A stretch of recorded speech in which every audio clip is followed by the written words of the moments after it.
I mean, Granny just was always just a very, she was just so kind. I mean, I've never seen a person just have such a warm heart, a warm spirit about her. You know, when you know somebody, I mean, nobody has a good day every day. But I don't ever remember her getting upset, getting angry.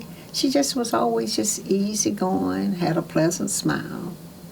And I don't ever remember her getting upset or angry. Well, you know, the brides and the debutantes would go and get, I mean, Granny would always have all these books, magazines.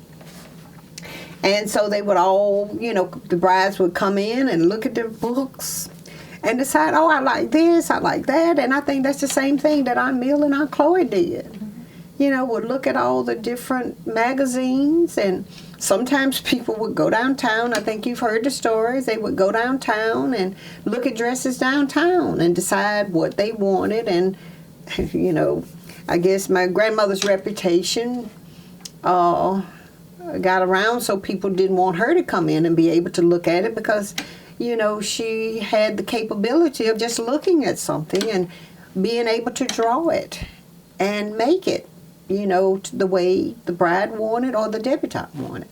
You know, during the Civil Rights days, when we had the bomb threats, you know, we would have to flee the house, and then we would go and stay with her, and she was always one of the nicest, calmest, most gentle people you could ever meet. And, you know, the brides and the debutantes would come in and pick out top to one dress, or sleeve to another, bodice, and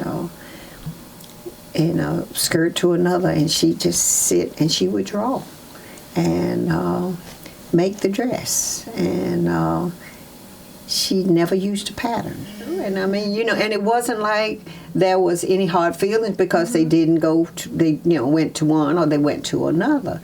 And they determined their schedules in terms of how many, you know, that they would take and who, you know, if they had so many that they were doing, you know, and they may have referred them to Aunt Mill and Aunt Chloe, for an example, Granny. For an example, when I was asked to be a debutante, and I was